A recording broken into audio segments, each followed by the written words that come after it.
Estamos analizando todavía el capítulo 1 y vamos a comenzar el día de hoy a analizar el versículo 24 y 25, así que acompáñenme a Romanos. La quincena pasada, porque hace 8 días no tuvimos reunión, la quincena pasada estuvimos analizando el tema de la religión del hombre y vimos cómo el hombre por sí mismo es una persona religiosa, por sí mismo es una persona que, dejando la verdad de Dios, se inclinó ante la criatura, hizo una imagen y se postró a los pies de la imagen. Eso fue el centro de la conferencia de hace 15 días, y esto provocó en el corazón de Dios lo que vemos ahora en el versículo 24 y 25. Rápidamente vamos a leer el versículo 23, que fue lo que leímos hace 15 días. Dice: y cambiaron la gloria de Dios incorruptible en semejanza de imagen de hombre corruptible, de aves, de cuadrúpedos y de reptiles. Esta fue la causa. Seguimos analizando todo el aspecto de la ira de Dios. No hemos salido del tema de la ira de Dios, pero dentro del tema de la ira de Dios estamos viendo la caída del hombre, estamos viendo la religiosidad del hombre, y hoy vamos a analizar la pecaminosidad o la esencia de la pecaminosidad del hombre dentro del tema de la ira y el juicio justo de Dios. Entonces, el hecho de que Dios se haya revelado al hombre y que el hombre, aún viendo la imagen de este Dios incorruptible, se haya inclinado ante la criatura, provocó lo que vamos a leer en este pasaje, versículo 24. ¿Qué provocó que el hombre se inclinara ante la imagen? Dice: por lo cual también Dios los entregó a la inmundicia en las concupiscencias de sus corazones, de modo que deshonraron entre sí sus propios cuerpos. Aquí ya se está poniendo más interesante cada vez la situación de la historia del hombre en cuanto a la caída. De verdad que Romanos es un libro precioso, porque de una manera sistemática Pablo nos habla cómo es la condición del ser humano y cómo Dios obra a través de esta condición caída del hombre. Dice que entonces el hombre se inclinó ante la criatura y Dios lo entregó, Dios lo dio a sus concupiscencias, a la inmundicia de su corazón. Como primer punto en cuanto a estos pasajes, vamos a estudiar sobre ahí en tu Biblia, en el versículo 24, la palabra por lo cual, y desarrollemos qué significa por lo cual. Por lo cual se refiere a las razones que Pablo acaba de dar en los versículos anteriores, lo que acabamos de decir, del versículo 18 al 23. Acabamos de leer que ahí el hombre se inclinó ante la criatura. En el versículo 19 y 20, analizamos rápidamente, dice: porque lo que de Dios se conoce les es manifiesto, pues Dios se los manifestó, porque las cosas invisibles de Él, su eterno poder y deidad, se hacen claramente visibles desde la creación del mundo, siendo entendidas por medio de las cosas hechas, de modo que no tienen excusas. En estos pasajes vemos que el hombre rechazó, por lo cual el hombre rechaza. En el versículo 21 vemos este rechazo más fuertemente: pues habiendo conocido a Dios, no le glorificaron como a Dios, ni le dieron gracias, sino que se envanecieron en sus razonamientos, y su necio corazón fue entenebrecido. Y después justificó el hombre sus razonamientos y justificó su rechazo. En el versículo 22 dice: profesando ser sabios, ahí él se justificó y justificó su pecado. Y por eso vemos que en el versículo 24 al 32 Dios los entrega a esos pensamientos. Dios dice: ¿sabes qué? Si el hombre quiere hacer lo que él quiere hacer, él dice: yo no me interpongo entre el hombre, y él lo entrega a estos mismos sentimientos y a estos mismos razonamientos. Este es el segundo punto que vamos a analizar. El segundo punto es la palabra entregó. Subraya ahí en tu Biblia de otro color o de otra manera: entregó.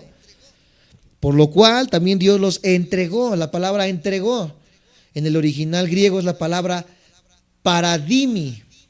Te lo deletreo porque es algo difícil. Es la letra P, A, R, A, D de dedo, I, doble D, M, I. Paradimi. Esta es la palabra griega para entregó. Y esta palabra entregó es un verbo con mucha intensidad. doble D, paradidmi. Es un verbo con mucha intensidad, porque cuando nosotros decimos en el español entregó, estamos hablando solamente de que la persona dio algo. Pero aquí la palabra paradidmi en el original griego tiene mucha más intensidad y vamos a empezar a desglosar esta palabra para poder entender a qué se refiere que Dios nos, bueno, a nosotros no, los que hemos sido regenerados, sino a los que insisten en estar en su pecado, a los que insisten en estar en su necio corazón, en su necio entendimiento, Dios los entrega. ¿Qué significa la palabra entregar? Entonces es un verbo con mucha intensidad y vamos a verlo en diferentes pasajes de la Biblia para poder entenderlo. En el Nuevo Testamento se usa con respecto a entregar el cuerpo para ser quemado. Primera de Corintios 13, vemos el mismo ejemplo. Primera de Corintios capítulo 13, versículo 3. Aquí se utiliza la misma palabra paradidmi. Primera de Corintios 13, versículo 3. Es en el griego, exactamente. Dice Primera de Corintios 13, versículo 3. Y si repartiese todos mis bienes para dar de comer a los pobres, y si entregase, en esta palabra entregase volvemos a ver la misma palabra paradidmi, mi cuerpo para ser quemado y no tengo amor, de nada sirve. Entonces empezamos a ver que esta palabra entregar no se utiliza de una manera sencilla, de una manera ordinaria, sino que es una palabra que tiene mucha intensidad. Aquí dice que si yo entregara mi cuerpo para ser quemado, eso no es algo sencillo. ¿Qué persona va a entregar su cuerpo para ser quemado en su sano juicio? Bueno, entonces la palabra entregar tiene una connotación bastante intensa. Otra ocasión donde lo podemos ver es en Gálatas capítulo 2, versículo 20. Gálatas capítulo 2 está delante de Corintios, primera, segunda de Corintios, después tienes Gálatas capítulo 2, versículo 20. Y dice de esta manera Gálatas 2, 20.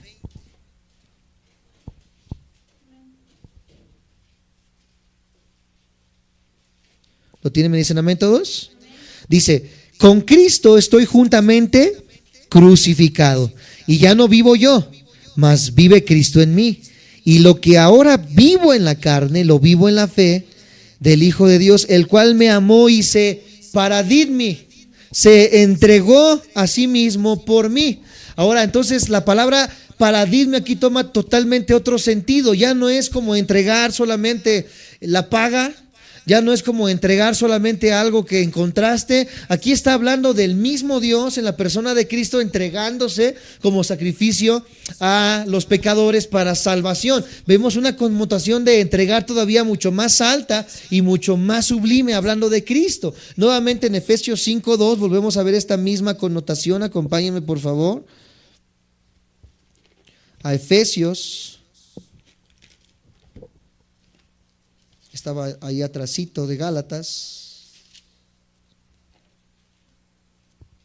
más bien adelantito de Gálatas.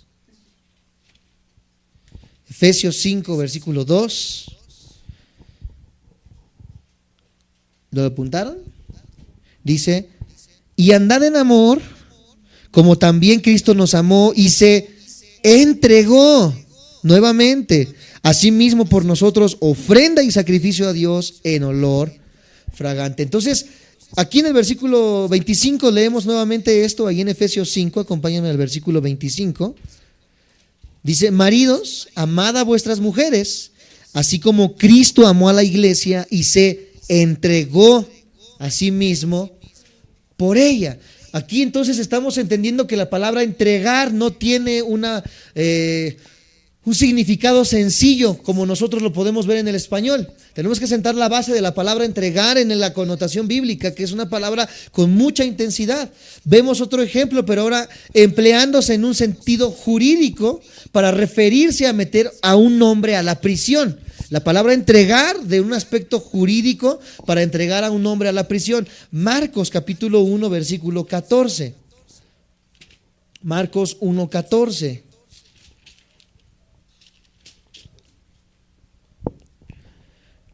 Apúntenlo, se los leo, dice de esta manera Marcos 1:14. Después que Juan fue encarcelado, Jesús vino a Galilea predicando el evangelio del reino de Dios. Aquí la palabra encarcelado está utilizando la palabra entregado, la misma palabra paradidmi, utilizándose para hablar acerca de alguien que es exactamente privando la libertad de una persona en un sentido jurídico. Hechos capítulo 8 versículo 3 vemos un mismo ejemplo de una persona que es encarcelada, que es Hechos 8:3. Y en todas las ocasiones, ¿qué palabra estamos utilizando? Entregar o paradidmi. Hechos 8:3 dice de esta manera: y Saulo asolaba la iglesia y entrando casa por casa, arrastrando a hombres y mujeres, y los entregaba en la cárcel. Paradidmi. Era un hecho fuerte, porque el hecho de que Pablo los entregara a la cárcel los estaba entregando a su muerte, porque Pablo estaba asolando, como utiliza aquí la palabra en Hechos, o estaba persiguiendo a la iglesia. No solamente para enviarlos a prisión, sino que también se utiliza la palabra paradidmi hablando del juicio. Mateo 5:25, acompáñenme por favor. Estamos analizando con lupa estas palabras, Mateo 5:25. Para ir un poco rápido, podemos apuntarlo y lo leemos todos juntos. Los que no puedan leerlo rápidamente, nos siguen y podemos repasarlo en nuestras casas. Mateo 5:25 dice: ponte de acuerdo con tu adversario pronto, entre tanto que estás con él en el camino, no sea que el adversario te entregue al juez y el juez al alguacil y seas echado a la cárcel. Hablando ahora de un juicio, la palabra entregar se utiliza con paradidmi. Ahí mismo en Mateo, pero ahora el capítulo 10, versículo 17. Mateo 10:17, lo tienen, me dicen amén. Dice de esta manera: y guardaos de los hombres, porque os entregarán a los concilios y en sus sinagogas os azotarán. Ahí mismo en Mateo, pero ahora el capítulo 19, no, perdón, ahí estamos en el capítulo 10, versículo 19. Dice 19 y 21, mas cuando os entreguen, otra vez la palabra, no os preocupéis por cómo o qué hablaréis, porque en aquella hora os será dado lo que habéis de hablar. Versículo 21, el hermano entregará a la muerte al hermano, y el padre al hijo, y los hijos se levantarán contra los padres y los harán. Bueno, esta historia se está viendo bastante tensa e intensa, hablando de muertes de padres contra los hijos, etcétera, etcétera. Pero la palabra clave que estamos utilizando aquí es la palabra entregar. Es una palabra que se utiliza de una manera muy seria en estos pasajes. Ahora sí, Mateo 18, capítulo 18, versículo 34. Mateo 18, versículo 34.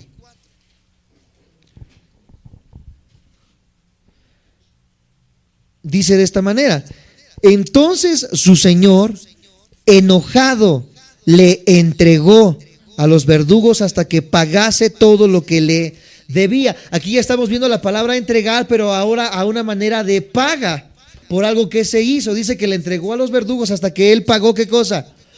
Lo que debía. ¿Ok? Ahora también esta palabra se utiliza a los ángeles rebeldes cuando son entregados a prisiones de oscuridad. Estamos viendo ahora paga. Los ángeles rebeldes entregados a prisiones de oscuridad. Segunda de Pedro 2:4. Segunda de Pedro capítulo 2 versículo 4.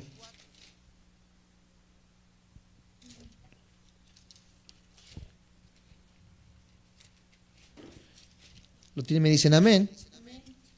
Segunda de Pedro 2:4 dice de esta manera: porque si Dios no perdonó a los ángeles que pecaron, sino que arrojándolos al infierno, los entregó a prisiones de oscuridad para ser reservados al juicio. Los entregó a un lugar donde dice que es una prisión de oscuridad, donde estos ángeles caídos están encerrados, no todos, porque la Biblia habla de otros ángeles que están sueltos, la Biblia habla de potestades, La Biblia habla de tronos, de principados, y estos también son jerarquías de los ángeles, que son ángeles con mucho poder, pero refiriendo específicamente a los ángeles caídos, dice que estos ángeles están encerrados, que Él mismo los entregó a estas prisiones de oscuridad. También se usa para expresar la manera como Cristo encomendaba su causa al cuidado del Padre. Ahí en Primera de Pedro, solamente unas hojas atrás, Primera de Pedro 2, versículo 23, vemos esta verdad. Primera de Pedro 2, 23, quien cuando le maldecían, no respondía con maldición. Cuando padecía, no amenazaba, sino que encomendaba o entregaba la causa al que juzga justamente. Aquí Cristo ahora entregando su labor, su causa para con el Padre. Y también le entrega que el Padre hizo de su Hijo a una muerte propiciatoria. Romanos 4:25, acompáñenme por favor. Romanos 4, versículo 25.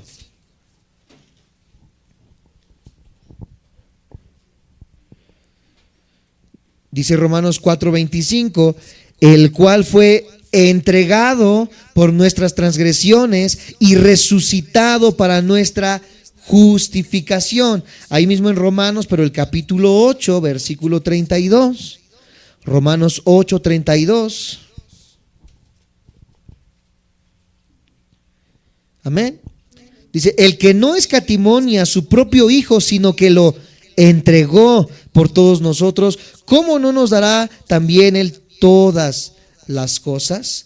Estamos entonces analizando, amados santos de Dios, que esta palabra entregó es una palabra sumamente importante, es una palabra con mucha actividad, es una palabra sumamente fuerte en el aspecto que se está utilizando en Romanos cuando dice que Él nos entregó a las pasiones que vamos a ver un poquito más adelante. Entonces, cuando leemos que Dios nos entregó a esas pasiones, al ver todo el trasfondo de la importancia de esta palabra, no es una cosa mínima que debemos de estudiar, sino es algo que es de suma importancia estudiar, porque la palabra entregó a sus pasiones tiene una connotación tan importante que se utiliza de la misma manera en las demás citas que acabamos de leer, como la entrega de Cristo, como la entrega del Padre de Cristo hacia nosotros, como la entrega de un enjuiciado al juicio, o como el encarcelamiento de los ángeles. El común denominador de todo esto es la palabra entregó y la importancia de esta palabra en la Biblia. ¿Me sigue? ¿Me dicen amén?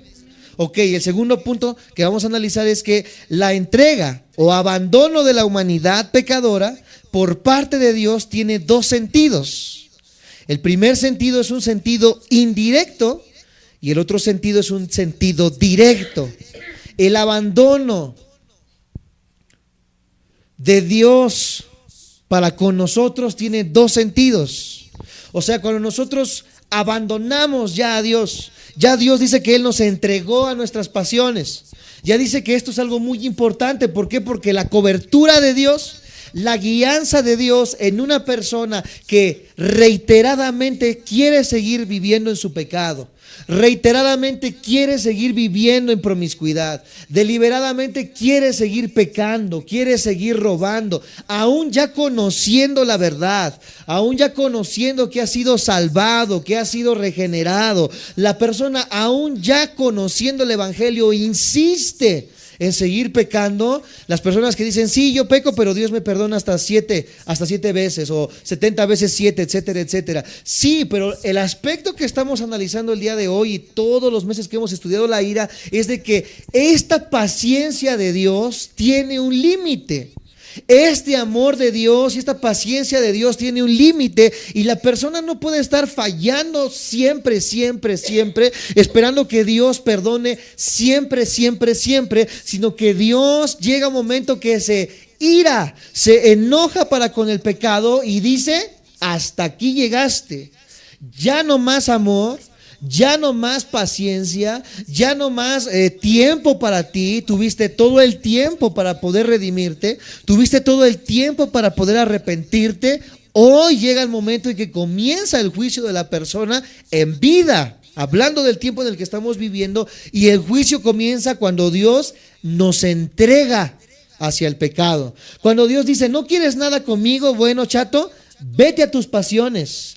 Vete a tus deleites. ¿Quieres seguir drogándote? Drógate. ¿Quieres seguir engañando a tu mujer? Engáñala. ¿Quieres seguir robando? Roba lo que quieras. A Dios se hace a un lado para que el ser humano comience a vivir conforme sus deseos carnales y sus más bajos instintos. ¿Por qué digo más bajos instintos? Porque cuando ya no hay una ley moral de Dios dirigiendo la vida de la persona, ya no hay nada que nos limite para pecar. Por eso el pecado crece y crece y crece, como vamos a ver en unos instantes, hasta volverse abominable. Y ese mismo pecado va a ser nuestra sentencia de muerte en vida y nuestra sentencia de muerte, que es la segunda muerte, la separación eterna entre el espíritu y Dios. Aquí, amados hermanos, comienza algo tremendo en la doctrina cristiana. Entonces, el abandono de Dios para con la humanidad tiene dos sentidos. Ya que Dios me ha dejado a mi concupiscencia, ya que Dios me ha dejado a mi pecado, hay un sentido indirecto. Dios nos entrega con el simple hecho de retirar su mano restrictora y protectora, que es lo que acabo de decirles, permitiendo que las consecuencias del pecado tomaran su curso inevitable y destructivo. ¿Qué ejemplo puedo poner con esto, amados hermanos? Por ejemplo, a muchas personas les preocupan en gran manera las enfermedades venéreas. Hoy en día creo que es una de las preocupaciones más grandes en las escuelas, porque hasta en la tele te dicen cuídate. Vemos a niños, un comercial muy famoso ahorita que se está viendo donde un joven llega con su mamá, creo, y le dice, mamá, tengo VIH, y empieza a llorar la mamá. ¿Sí? ¿Lo han visto ese comercial? ¿Verdad? Y después llega una niña con su papá y le dice, papá, estoy embarazada, y el papá empieza a llorar y le dice la voz que narra, esto no hubiera pasado si hubieras tenido una plática con tus hijos acerca de la sexualidad. Bueno, entonces estamos viendo una preocupación del mundo a causa de estos problemas sexuales en la juventud, que ya comienzan cada vez más temprano. Desde los 10, 11 años el niño empieza ya a despertar a todos estos temas. ¿Hay una preocupación latente? La respuesta es sí la hay. Al grado de que hoy en las escuelas se dan pláticas a causa de esto, de cómo prevenirlo, de qué cosas utilizar para que las personas no se contagien, no queden embarazadas o no reciban una enfermedad de transmisión sexual. Es algo normal, es algo que lo hemos visto y es una preocupación latente, ¿verdad que sí? Ok, ahora, a la gente le preocupa esto es una realidad. En vez de que las personas se adhieran a los estándares morales de Dios y traten de librarse de las consecuencias de este pecado, la gente hace a un lado a Dios y busca maneras de no enfermarse, busca maneras de no embarazarse, etcétera, etcétera, dejando a Dios a un lado, cayendo cada vez más en su pecado. Cuando la persona falló en su búsqueda de cómo no embarazarse y se embaraza, comienza a levantarse un grupo de personas diciendo el aborto debe de ser legal. ¿Me van siguiendo y me van entendiendo lo que trato de decir? La persona que ha dejado de lado a Dios, Dios mandó en su palabra, no, la mujer no se entregue al hombre sino hasta que se case. A este pecado se le llama el pecado de la fornicación. Una mujer que anda con uno y con otro y con otro, porque si andas así, dice Dios, va a llegar un momento en que o te puedes enfermar o puedes quedar embarazada. En la Biblia esto le llamaban la deshonra, el quedar embarazado sin estar casado, y la paga era la muerte. La mujer era apedreada en aquel tiempo a causa de esto. Hoy la mujer dice, no, eso ya quedó en el pasado. Hoy en día hay una liberación, hoy en día yo puedo tener las parejas que yo quiera, no hay ningún problema. La mujer queda embarazada, tiene ahora el problema del embarazo y dice, ahora, ¿cómo lo soluciono? Ya hizo a un lado la Biblia. Ahora la Biblia nuevamente dice, estamos en favor de la vida. Dice que Dios nos conoció desde que estábamos en el vientre. Dice que el feto conoció a Dios desde que mi mamá estaba embarazada. Por lo tanto, el cristiano no puede abortar. Nuevamente la mujer que ya hizo a un lado las cosas de Dios dice, bueno, ya quedé embarazada, no hice caso, que no debía de fornicar. Bueno, ¿qué hago ahora? La solución es abortar. Y cada día se va hundiendo más y más y más en su pecado, hasta el grado de hacer a un lado la vida y destruirla a causa de que ella piensa que lo que ella cree es lo correcto, haciendo a un lado lo que Dios ya ha establecido. ¿Qué es mejor? ¿Llegar al grado de destruir una vida o seguir los preceptos de Dios, de guardar nuestra vida hasta que Dios ponga en nuestro caminar al hombre o a la mujer que Él ha preparado para nosotros? Creo que lo más sencillo y lo más fácil es esperar en Dios, pero la pecaminosidad del hombre nos orilla a cada vez más temprano despertar a la sexualidad. ¿Sí me siguen? Me dicen amén. A esto se está refiriendo entonces, cuando el hombre varón se mete con otro hombre varón y comienza a meterse con otro hombre varón y así sucesivamente comienza a haber, amados santos de Dios, riesgo de contraer una enfermedad venérea. Lo mismo que es el hombre con la mujer o la mujer con la mujer, el hombre con hombre. Toda promiscuidad sexual provoca sí una enfermedad de transmisión. ¿Por qué? Porque la paga del pecado. Y ya no nada más hablamos de enfermedades, ¿verdad? Como las que ustedes ya conocen, sífilis, chancro, etcétera, etcétera, sino que este pecado se volvió más grande hasta llegar al bestialismo y se cree que el SIDA se originó cuando una persona se metió con un chango. Dicen que ahí es donde comenzó el problema del SIDA y esta persona se contagia y ya comienza a contagiar a más personas por la promiscuidad, por el seguir su pecado, porque Dios entregó a la persona sus pasiones y esta persona mientras más y más se hunde en su pecado, mientras más y más se hunde en esta transgresión, más está firmando su sentencia de muerte. Si me siguen, me dicen amén. Lo mismo son las drogas, lo mismo es el cigarro. Dios dice que cuidemos el templo de nuestro cuerpo. La persona comienza a fumar un cigarro diario, 2 cigarros diarios, termina fumándose una cajetilla diaria, se está matando lentamente y la persona cree estar bien. La mujer que tiene 5 esposos dice está bien. El hombre que tiene 5 mujeres dice está bien, pero cuando detectan el virus de papiloma humano, cuando detectan la enfermedad venérea, cuando detectan etcétera, etcétera, la mujer o el hombre sigue diciendo yo sigo haciendo a Dios a un lado porque yo formo mis preceptos, porque yo formo mis ideas y porque yo formo lo que yo quiero formar. Aquí la pregunta es, ustedes que son cristianos y los que nos ven por internet, ¿qué preceptos estamos siguiendo?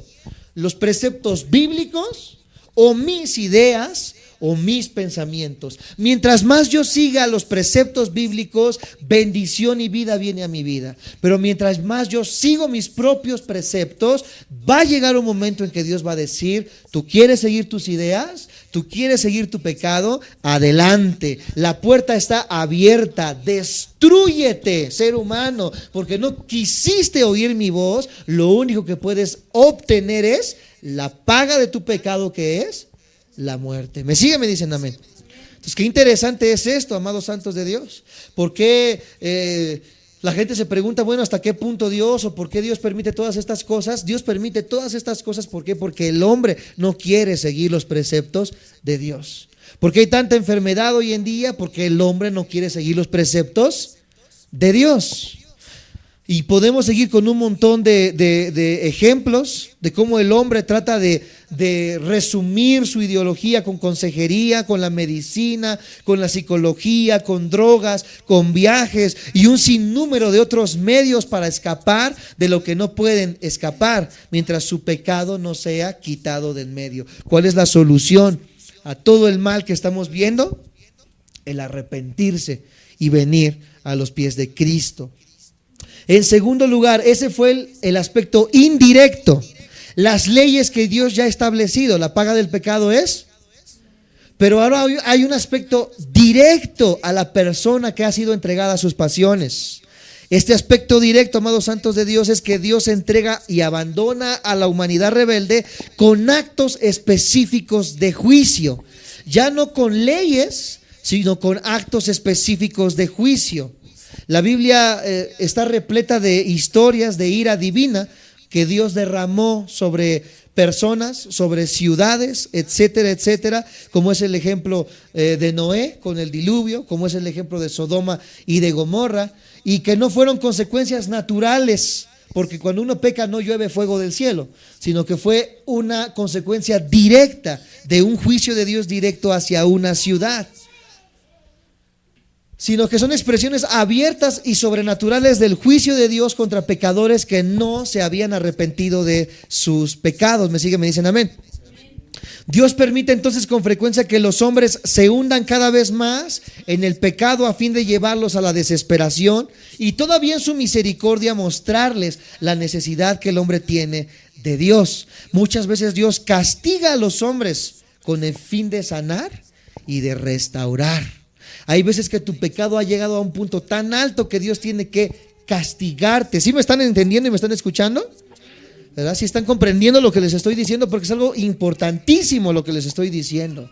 Si no quieren experimentar la ira de Dios, si no quieren experimentar el juicio de Dios, si no quieren experimentar la ira de Dios, tenemos de dos sopas: o seguimos sus estándares, o tenemos que experimentar el juicio de Dios para transformarnos o para hundirnos cada vez más en nuestro pecado. Isaías 19:22. Acompáñenme a Isaías 19:22. Aquí ya dejamos de lado los cuentos de hadas.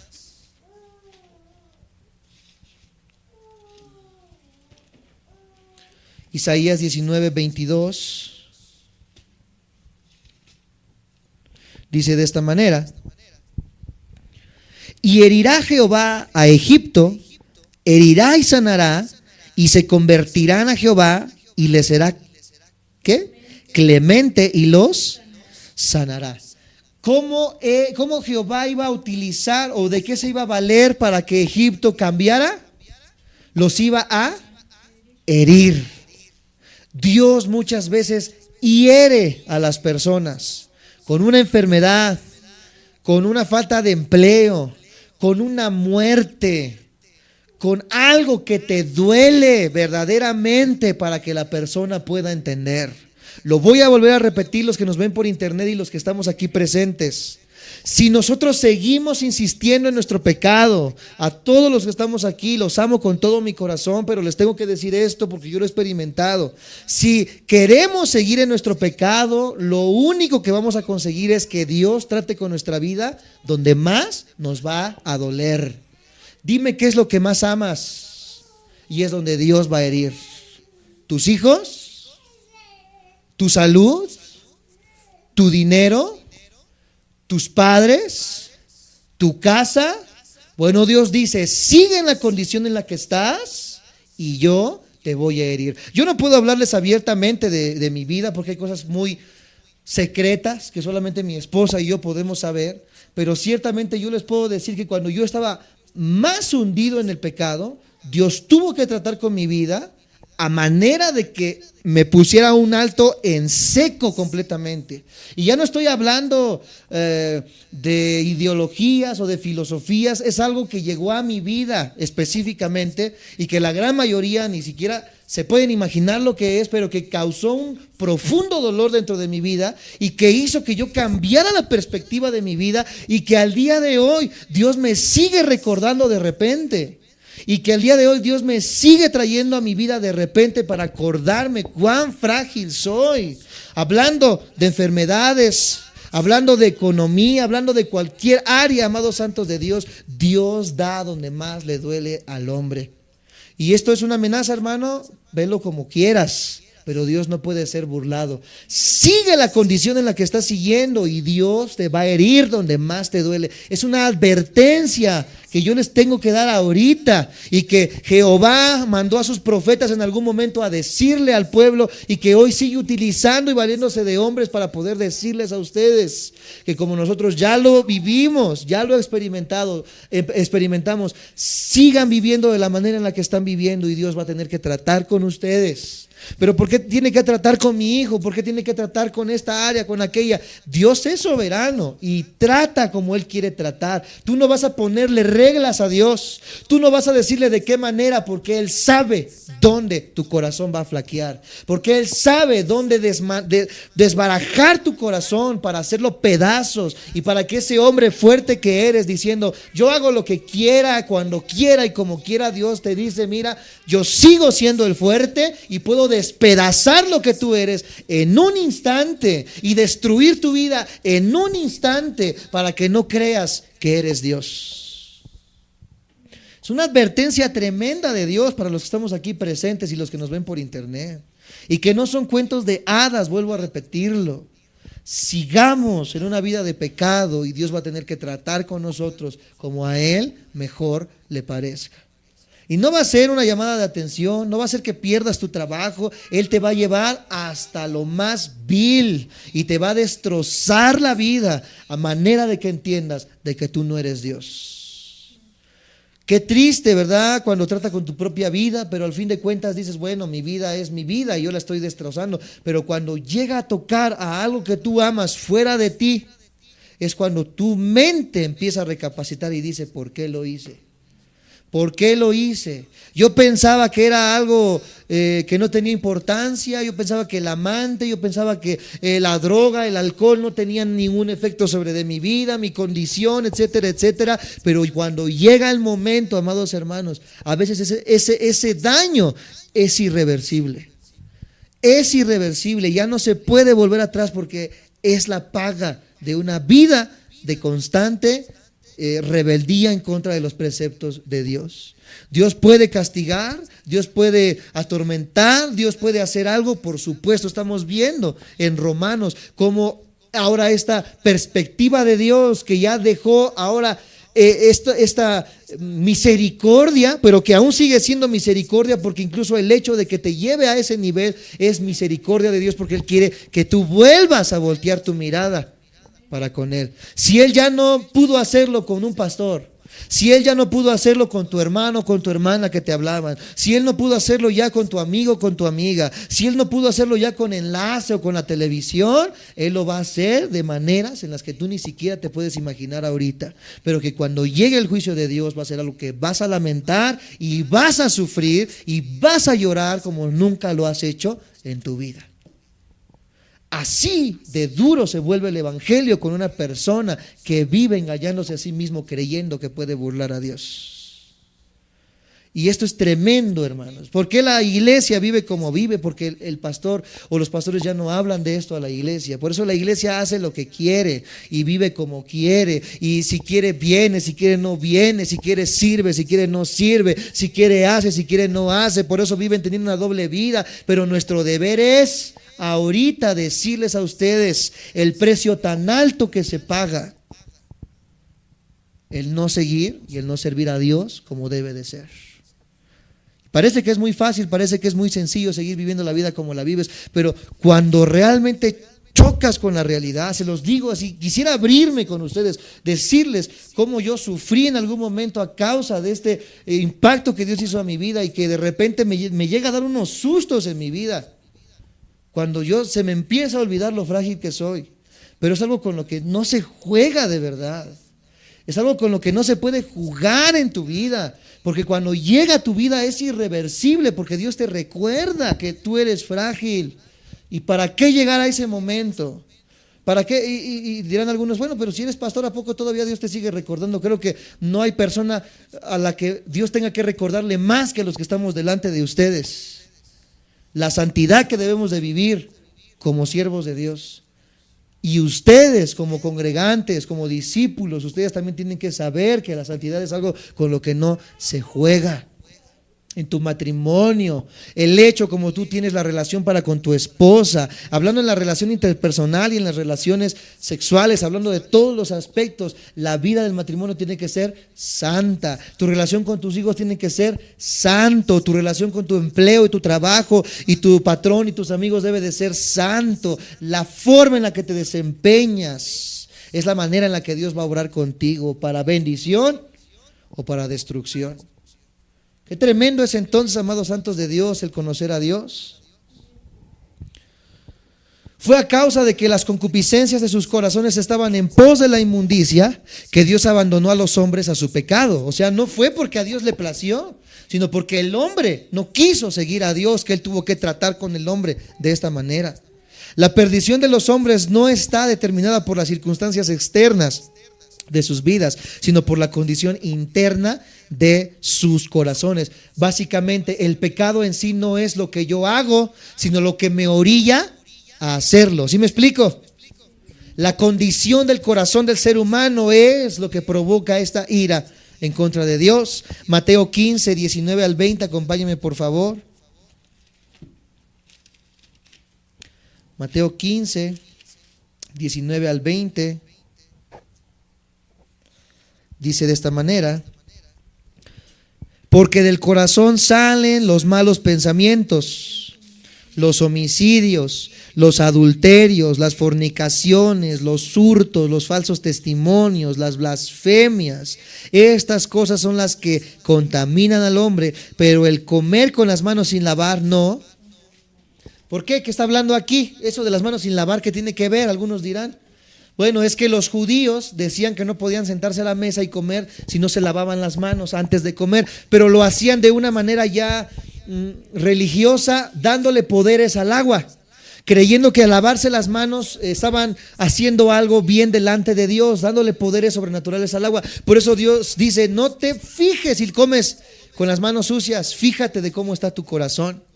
Eso es lo que Dios está diciendo. No te fijes hasta dónde, si la falda le llega al tobillo o le llega a media pantorrilla, fíjate cómo está su corazón. No te fijes si el varón parece ser bueno, fíjate cómo está su corazón. ¿Sí me estoy explicando? Jeremías había proclamado esa misma verdad básica en Jeremías 17:9. Ya creo que nos lo sabemos de memoria. Engañoso es el corazón más que todas las cosas y perverso. ¿Quién lo conocerá? Dice Jeremías 17:9. Entonces los hombres rechazan a Dios porque por las preferencias de sus corazones. ¿Por qué yo rechazo a Dios? Porque prefiero algo más que Dios en mi corazón. ¿Por qué yo no me disipulo? Porque pongo en mi corazón algo más que el disipularme. ¿Por qué yo no sirvo? Porque pongo en mi corazón algo más que servir. ¿Por qué no me congrego? Porque pongo en mi corazón algo más que congregarme. ¿Por qué no amo? Porque pongo en mi corazón algo más que amar. Siempre que haya algo en lugar de la búsqueda con Dios es porque mi corazón ama más eso que el amor que digo tener para con Dios. ¿Me siguen? ¿Me dicen amén? Aquí ya no puede haber pretextos y ya no puedo yo hablar de una manera lisonjera en decir, bueno, yo te entiendo por tu trabajo, por esto, por aquello. Ya la palabra no me permite ser lisonjero. Ya la palabra dice: o me tienes en primer lugar o no me puedes tener en segundo lugar. No me puedes poner en tercer lugar. Tienes que buscar la manera de que yo sea tu primer lugar, porque lo que verdaderamente importa en esta vida es en qué lugar tienes a Dios en tu corazón, porque eso es lo que va a depender para el futuro, para la eternidad. No cuánto trabajaste. Cuando llegues delante de Dios, cuando mueras, no va a decir Dios, bueno, vas a entrar al cielo, dime cuántas horas trabajaste la semana, y tú le vas a decir, bueno, trabajé 20 horas. Ay, 20 horas, mijito, no, vete al infierno. Aquí van a entrar solamente los que trabajaron 60 horas. ¿Tú crees que así va a decir Dios? Por eso lo que importa en esta vida no es cuánto hiciste, o a qué te dedicaste, o qué era lo que ponías en primer lugar fuera de Dios, sino que Dios fuera tu primer lugar en todas las áreas. ¿Cómo voy a hacer eso? Yo no puedo decirte cómo lo vas a hacer, porque algunos me dirán, bueno, tú porque puedes, porque trabajas solamente 3 días a la semana. Bueno, es la manera en que yo encontré de cómo servir a Dios. Ya depende de ti encontrar la manera de cómo servir a Dios. No yo voy a solucionar la manera de cómo tú vas a servir a Dios. Porque es muy fácil echarle la culpa al pastor y decir, bueno, es que tú la tienes fácil por esto, por esto y por esto. Es que depende de cada uno en qué posición tengamos a Dios. Y va a ser la manera en la que yo busque cómo honrar y buscar a ese Dios que digo amar. ¿Me siguen? ¿Me dicen amén? Está tremendo esto, ¿eh? Concupiscencia se refiere entonces a un estado del corazón en su sentido más de esencia, no sé cómo decirlo. Una concupiscencia es el deseo de mi corazón. Podemos decirlo como la lujuria, es un deseo de mi corazón, por lo tanto se convierte en una concupiscencia. Y esta palabra en el griego es la palabra epitumia. Epitumia. Cuando pongas tú, pones una H en medio de la T y de la U. Epitumia. Se podría decir epizumia o algo así. Epitumia. Que puede referirse a cualquier deseo, pero se empleaba con mayor frecuencia para hablar del deseo carnal para cosas pecaminosas o prohibidas. Vuelvo a repetir, se puede utilizar para cualquier deseo, pero se utilizaba más para deseos carnales o prohibidos. ¿Ok? ¿Me siguen? Me dicen amén. Vamos a poner unos ejemplos y con eso vamos a terminando esta clase. Al hablar acerca de creyentes e incrédulos por igual, Santiago declaró que cada uno es tentado cuando de su propio deseo, o sea, de su propia concupiscencia es atraído y seducido. Eso lo vemos en Santiago 1:14. Vamos rápidamente a Santiago 1:14.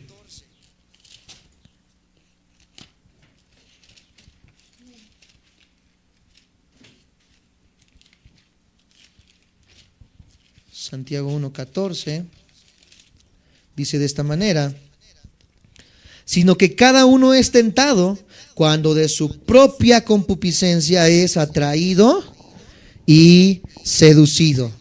Tú te conoces, tú sabes cuál es el deseo más oscuro de tu corazón. No sé cuál sea, tú lo conoces. Pues de ahí vas a ser tentado, dice Santiago 1:14. Puesto que aún los cristianos se ven tentados a desear su propio pecado por encima de la santidad de Dios, porque seguimos atados a un cuerpo de pecado. El decir que debemos de ser santos no quiere decir que ya tengo una irola aquí en la cabeza y de que ya vuelo, ¿verdad? Y no piso el suelo. Eso es una mentira. Nosotros seguimos atados a un cuerpo corruptible y todavía mi cuerpo sigue deseando las cosas de la carne. Por eso Pablo advirtió a los tesalonicenses que no oyeran las pasiones lujuriosas de nuestro corazón. Primera de Tesalonicenses 4:5. Primera de Tesalonicenses 4:5.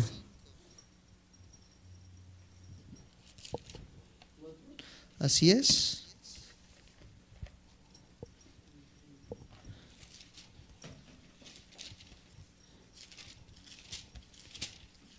Cuatro, 5. Dice de esta manera: no en pasión de concupiscencia como los gentiles que no conocen a Dios.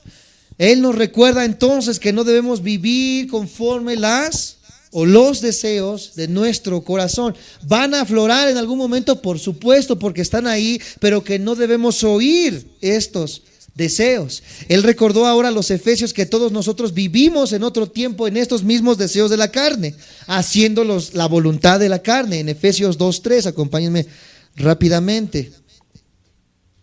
Efesios 2, versículo 3.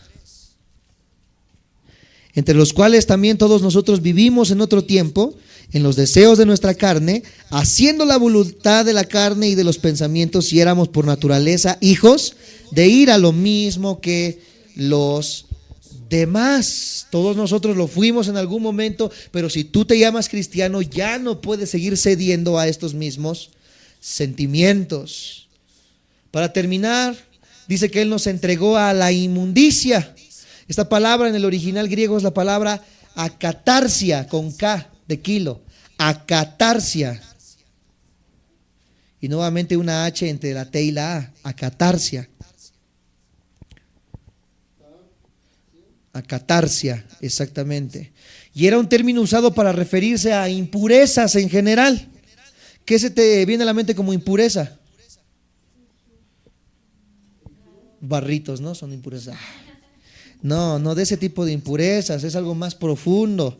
Se empleaba con frecuencia para hablar de la materia de descomposición, por ejemplo, los residuos del cuerpo descompuesto en el sepulcro. A eso le llamaban inmundicia. Imagínate, tú te abrirías una lápida ya en un cuerpo que lleva descomponiéndose unos 6 meses, que ya apenas acaba de explotar y todo, que hay gusanos y todo eso. ¿Tú te aventarías un clavadito ahí y te revolcarías? Nada más de pensarlo. Pues dice que así están los que se revuelcan en el pecado. Él los entregó a ese tipo de inmundicias. Dice que cuando te revuelcas con tu amante, cuando robas, cuando fornicas, cuando haces lo que haces, te estás revolcando en ese tipo de inmundicia, te estás revolcando en ese tipo de descomposición, en ese tipo de cosas inmundas. Y ahí ya no decimos tanto algunos dicen pero Dios le llama inmundicia. y es a lo que no debemos caer o revolcarnos, pero es a lo que Dios nos entregó cuando nosotros no quisimos seguir los preceptos de Dios, tanto en un sentido físico, ceremonial. A eso se le llama inmundicia. Como un término moral se refiere ahora a la palabra inmundicia en un término físico, por así decirlo. Eso es la inmundicia del cuerpo descompuesto. Pero ahora en un sentido moral, vamos un poquito más a fondo. Se refiere o estaba asociado usualmente a la inmoralidad sexual. Entonces, cuando yo hablo de inmundicia, hablando moralmente, se está refiriendo a la inmoralidad. ¿Qué? Pablo se lamentó con respecto a los corintios antes. Pablo se lamentó con los corintios de esta manera en 2 de Corintios. Acompáñenme a 2 de Corintios, capítulo 12, versículo 21. 2 de Corintios, capítulo 12, versículo 21. Dice de esta manera: que cuando vuelva me humille Dios entre vosotros, y quizá tenga que llorar por muchos de los que antes han pecado y no se han arrepentido de la inmundicia y fornicación y lascivia que han cometido. Todos pecados sexuales. ¿Qué es lascivia? Que es una mirada lasciviosa, una persona que desnuda a una mujer o a un hombre con la mirada, porque no nada más es el hombre, la mujer también puede ser lasciviosa. Una mujer puede desnudar a un hombre puede desnudar a una mujer y desearla. Eso es lascivia. Otra palabra que utiliza aquí es la fornicación, tener relaciones fuera del matrimonio. Mujeres, hombres, adolescentes de 14, 13 años, 18, 20, 25 años. Cualquier persona que esté con una mujer que no sea su esposa se le llama fornicación. Entonces, cuando habla acerca de este término, está hablando acerca de pecados sexuales. Estamos viendo aquí en Corinto, estábamos leyendo yo y mi esposa en las noches que la iglesia de Corinto, y ahora que empecemos a dar Corintios los domingos, ¿cuánto vamos a aprender acerca de cómo debe guiarse la iglesia? Uno de los congregantes de la iglesia de Corinto dice que se amarró a la mamá a la esposa de su papá. No sé si me expliqué. Andaba con su madrastra.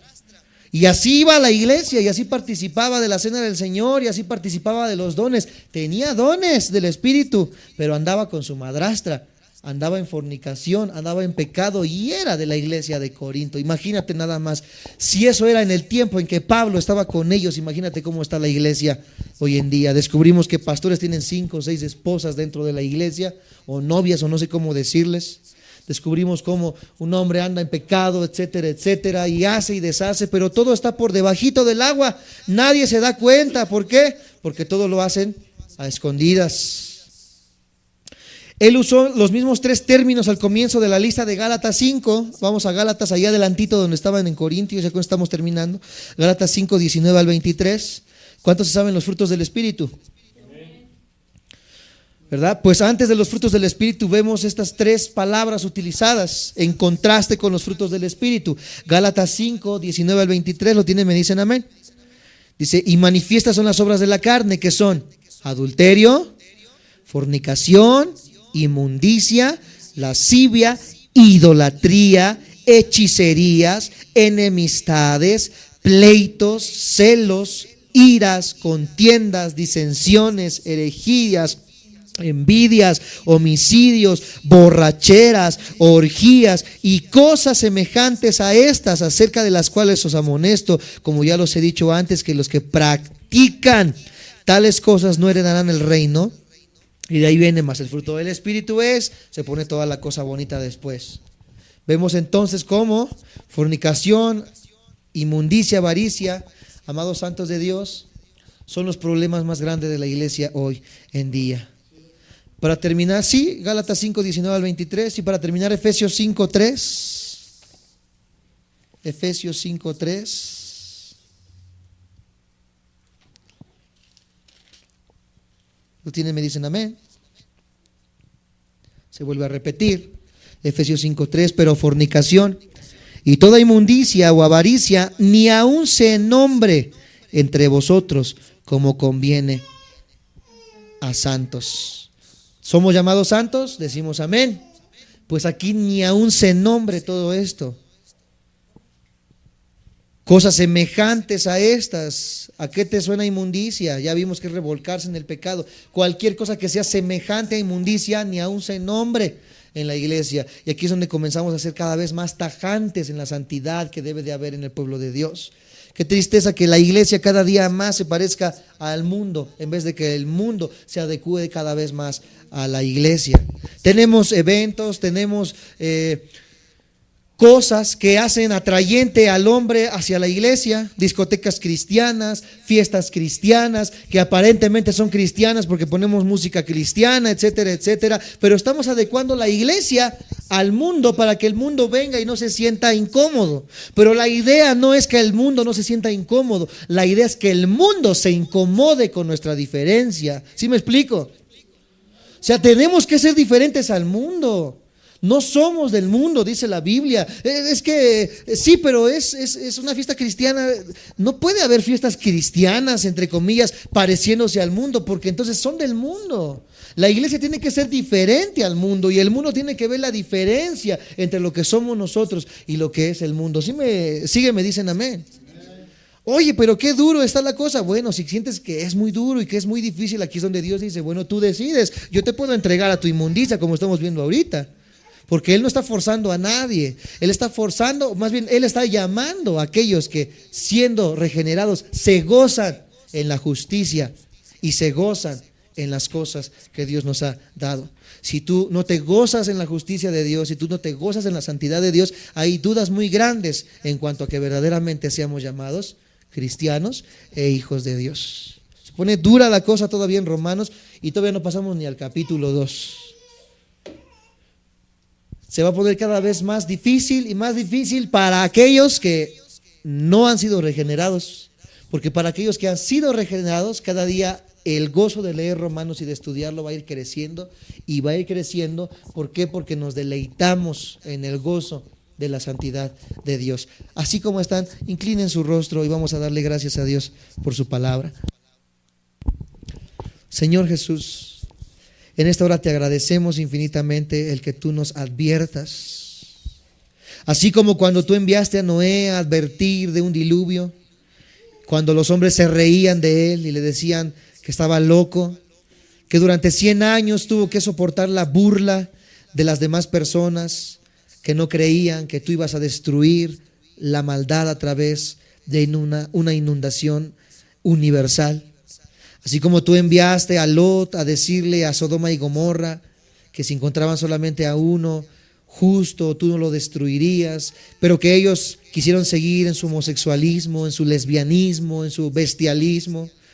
Así como tú enviaste, Señor Jesús, en varias ocasiones a Jonás, y que tú tuviste que tratar con él para que al final Nínive fuera advertida de lo que vendría, y que al escucharlo Nínive se arrepintiera. Señor Jesús, hoy tú me utilizas y utilizas a mi Padre para poder decirle a la iglesia de la ira venidera. Muchos se podrán reír, muchos podrán decir que somos fanáticos religiosos, muchos podrán decir que ya nos calentó el sol y que ya nos estamos volviendo locos, pero tu palabra es muy clara, Señor. No podemos burlarte, no podemos ir en contra de tus preceptos. O somos lo que decimos ser, o el juicio caerá sobre nosotros. Gracias, porque es gracias a ti, Señor, que la iglesia puede ser advertida. Es gracias a tu gracia y a tu misericordia, Señor Jesús, que aún hay hombres que se levantan para predicar tu palabra, y que al día de hoy tú sigues usándonos, Señor Jesús, para que la iglesia pueda volver a ti, mi Dios. ¿Qué más quisiéramos? Que todos los que escuchan tu palabra puedan volver a ti, pero ciertamente muchos van a querer seguir en su pecado y seguirán en su inmundicia, y no habrá más remedio que tú los entregues a sus pasiones para su destrucción, Señor Jesús. Pero aquellos que están siendo preservados, Señor, para seguir tu palabra, bendícelos, levántalos y sigue, Señor Jesús, creciendo en sabiduría en sus mentes y en sus corazones. Cierne la iglesia. Haz a un lado aquel, Señor Jesús, que siguiendo sus preceptos siga el pecado, mi Dios. Y que esta iglesia siga creciendo en santidad cada día más, porque tu venida está cerca y estás buscando que la iglesia esté santa, sin mancha y sin arruga, mi Dios. Gracias te damos por tu gracia, por tu amor y por tu misericordia. Y te alabamos y te damos la honra con un fuerte aplauso en el precioso nombre de Jesús. Amén. Gloria a Dios.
Thank you.